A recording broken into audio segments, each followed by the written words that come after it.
Hello students. So today we are going to start with a new chapter, that is cell cycle and cell division.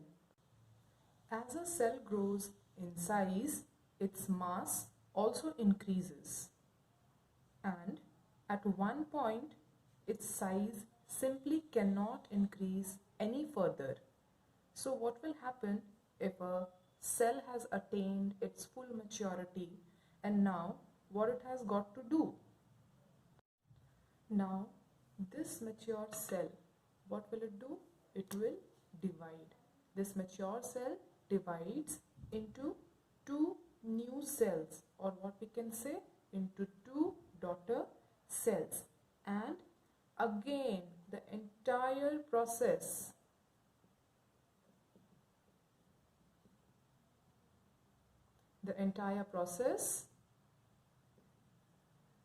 restarts all over again.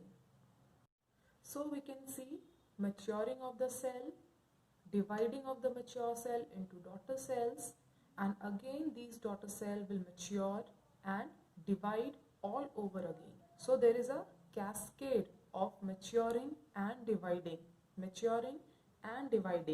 and thus this entire procedure, it is termed as cell division.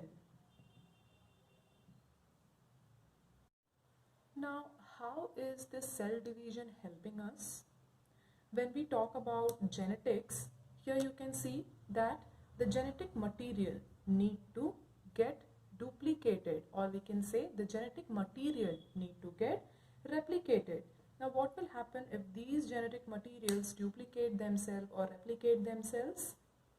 After duplication or after replication, each daughter cell normally has the same genetic material as each other and also end up resembling the parent. Now, one thing to keep in mind is that the cell division varies between organisms. For example, if we talk about two different kind of unicellular organism, amongst those two types of unicellular organism, the cell division will vary. And cell division also varies amongst different cells within the same organism.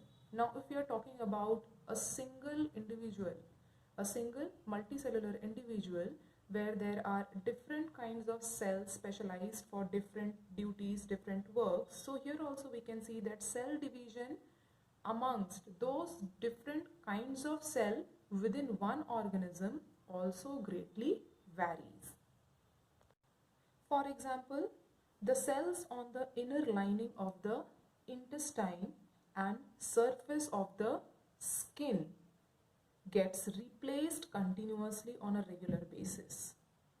The cells of liver divides when need to replace the damaged cells. Now, let us first talk about cell division in prokaryotic cell. Here, these cells divide by binary fission, which is also a form of asexual reproduction. Now, when we are talking about prokaryotic cell, an important thing to remember is that the genetic material in a prokaryotic cell typically consists of one circular DNA molecule, or we can say one circular chromosome, which is situated at a defined space called nucleoid. The typical characteristic of prokaryotic cell is that these cells do not contain a well-defined nucleus. The DNA or the chromosome replicate as the cell starts to increase in size, and as a result, the dividing chromosome move apart at the two ends. The cell constricts in the middle and a new cell wall is formed, thus completing the process of binary fission.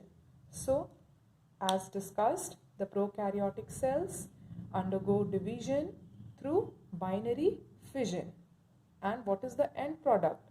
At the end, we get two daughter cells with equal DNA as the parent cell. Now let us look into cell division in eukaryotic cell. In there are well-defined nucleus and nuclear membrane where well-defined genetic materials are present. Through this DNA, nucleus directs all the activities of the cell, and when the cell needs to divide, these genetic materials also need to divide equally.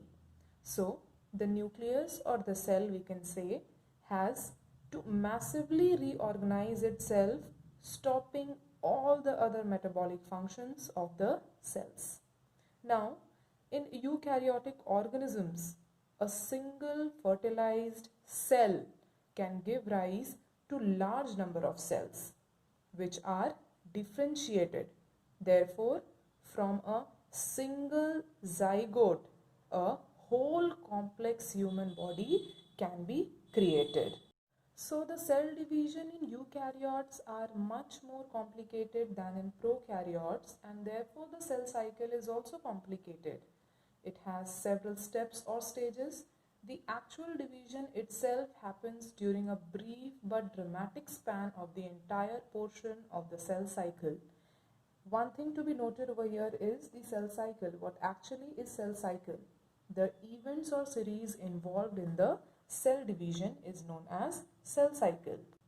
And the portion of cell cycle where actual division happens is known as the M phase or mitotic phase.